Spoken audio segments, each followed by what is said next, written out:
di rafetlu teewaay bi di gërëm collectif Patients en danger ci manifestation bi nga xam ne woote na ko fii muy manifestation bu am solo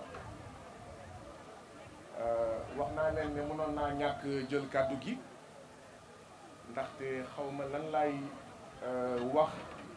ginnaaw ñi am solo góor ak jigéen ñi fi jël kàddu avant man waaye itam ginnaaw askanu Sénégal li mu wax depuis bi suñu mbokk Astou Sokhna génnee àddina yàlla na ko yàlla yërëm xare ko aljana. am na 5 ans wala 6 ans de cela maa ngi def benn post di wax naan bés bu nekk Sénégal mu ngi am juróom benn fukk xale yu amagul juróomi at yuy dee bés bu nekk 60 enfants de moins de 5 ans qui meurent chaque jour au Sénégal ndax lan biir bu daw ndax lan sibiru ndax lan infection respiratoire aiguë ndax lan façon yu mel noonu 60 enfants de moins de 5 ans bés bu nekk ci Sénégal boo ko multiplié par 375 ça vous donne plus de 20 000 enfants de moins de 5 ans ñun ñu nekk di dox bés bu nekk di dox suñu soxla chaque année 20 000 enfants de moins de 5 ans ñu ngi dee Sénégal ndax système de santé bi tant que nekkul suñu doom moo ci gaañu nous on continue à vaquer à nos occupations. Astou Sokhna nag je crois que daf ñu interpeller ñun ñëpp la interpeller lii xew ci wàllu wér-gu-yaram bi c'est une responsabilité partagée mais comme ni ma koy faral di waxee mais différenciée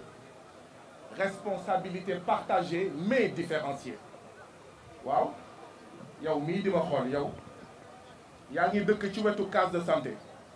musoo dem lijjanti li xew ci case de santé boobu yow mii yaa ngi dëkk ci wetu centre de santé musoo dugg ci centre de santé boobu pour xam ndax li fay xew d'accord jaar na yoon wala jaarul yoon et pourtant yaa ngi nii am nga lu ëpp 30 ans yow yaa ngi dëkk wetu hôpital Fann yaa ngi dëkk wetu xawma dalal jàmm yaa ngi dëkk wetu dalal xel waaye musoo taxawaalu foofu ndaxte sa yoon newu ci léegi nag wax ji mooy ndax dañoo ñëw fii tey pour avoir la conscience tranquille et après manifestation bu jeexee on reprend les mêmes et on recommence chacun va vaquer à ses occupations responsabilité partagée mais différenciée ndaxte ñun ñëpp am nañ ci responsabilité dafa am ay comité de santé ci biir réew mi yoo xam ne foofu la ñuy falee ay nit ñooñu di yéeg ba teewal ñu dans les conseils d'administration des hôpitaux kan moo mës a lijjanti ñii bokk ci conseil d'administration hôpital Fann ñii bokk ci conseil d'administration hôpital Sakhir Mbaye bu Louga kan moo ko mës a lijjanti kan moo mës a lijjanti ñii ñuy teewal ci conseil d'administration hôpitaux yi nekk suñuy gox suñuy département wala suñuy région kan est-ce que xam ngeen ne ñi bokk ci conseil d'administration yooyu bizarrement on les entend même pas lan la ñu nekkee ci conseil d'administration yi di fexe ba faju gratuitement di fexe ba di faju gratuitement di fexe ba ñu recruter ci hôpital bi seeni doom même quand c'est pas du personnel qualifié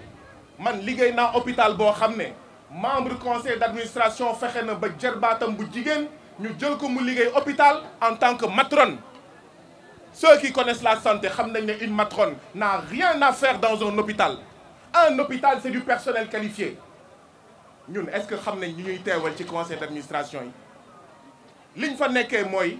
fexe ba ñu jël seen doom fexe ba ñu faju gratuitement waaye itam fexe ba di yokk les indemnités de session ndaxte saay bu conseil d'administration hôpital réunion wee ñu ngi lay jox indemnité de session nekkoon naa hôpital boo xam ne mu ngi bokk ci ñetti région wala ñaari région yi gën a ndóol ci Sénégal waa conseil d'administration bi seen indemnité de session maanaam saay bu ñu wootee réunion 50 000 lañ leen doon fay ñu jékki-jékki rek ne 50 000 dafa tuuti dañ ko bëgg a aligner ci les membres des autres conseils d'administration yi nekk ci yeneen hôpital yi nekk ci Sénégal ngeen foog ne dëgg la ñooñu fa teewal mais ñooñu buñ ñu fa teewalee di def li may wax nii ñun la neex c'est de notre faute aussi. Donc de la même manière que légitimement nous devons frapper sur les agents de santé canailles, les agents de santé indignes, nous devons également frapper sur nous. Et je dis immédiatement après, oui, il y a des agents de santé dignes, il y a des agents de santé dévoués. ñoom ñoo yore ci seen loos li ñuy woowee hôpital, centre de santé, poste de santé ba ci case de santé. nekk naa ci hôpital boo xam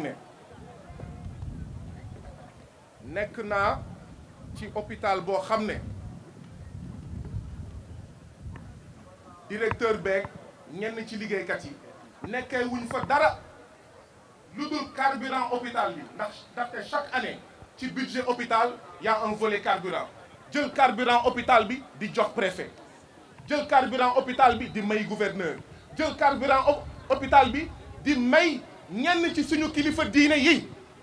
waaw nañ ko waxte dee et nous attendons la voix de nos kilifa diine hôpital boobu ma bokkoon carburant bi ñu ngi ko doon jox ñenn ci kilifa diine yi fekk ne ñii di yeewoo ci gox boobu bés bu nekk amuñu xaalis bu ñu fayee seen évacuation liggéey naa hôpital boo xam ne jigéen ñëw na fa faju ñu faj ko ba mu wér mu war a ñibbi ñu ne ko doo dem tant que fayoo dañ ko séquestré pendant ay jours li may wax ni du léeboon lippoon ba doomam bi mu àndaloon ci hôpital bi dem ba miinanteeg personnelu hôpital bi yépp ñuy xaar xaalis dugg pour ñu bàyyi ko mu ñibbi. Voilà ce qui se passe dans nos structures de santé moo tax tamit foog ñu jóg suñu bopp lijjanti ces structures de santé là waaye tamit bokk naa liggéey naa hôpital boo xam ne il y a des agents de santé dignes patriotes dévoués mais il y a des agents de santé yoo xam ne ngoon boo demee seen kër gaawu hôpital bi foofu nga koy fekk eau de javel hôpital bi seen kër nga koy fekk liggéey naa hôpital boo xam ne la seule boutique bi nekk ci hôpital bi c'est le leader syndical régional moo ko moom kon xam ngeen ne lii mooy expliquer situation bi nga xam ne moo xew ci hôpital bi mbokk yi bu ñu amulee xaalis bu doy pour am sage-femme yu doy il y a quelque temps de cela xawma les nouveaux chiffres nous avions un gap de 4000 sages-femmes Sénégal li mu war a am ci sage-femme manqué le na ci ñeenti junni mais comment voulez-vous avec un déficit de 4000 sages-femmes ça veut dire que sage-femme yi di liggéey ñu ngi liggéey pour ñoom waaye itam pour 4000 autres personnes qui n'existent pas ce n'est pas pour justifier quoi que ce soit mais un gap de 4000 sages-femmes de 2000 sages-femmes fu mu am erreur médicale am fu mu am njumte am fu mu am erreur am moo tax oui les agents de santé yi nga xam ne qui ne sont pas suffisamment professionnels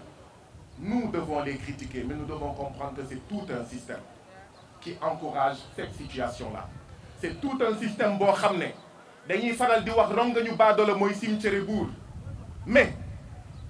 ngir président Macky Sall am 8 milliards de fonds politiques il faut que ñu am sage-femme yu manqué il faut que ñu am ay médecins yu manqué voilà le lien qu'il faut faire ngir président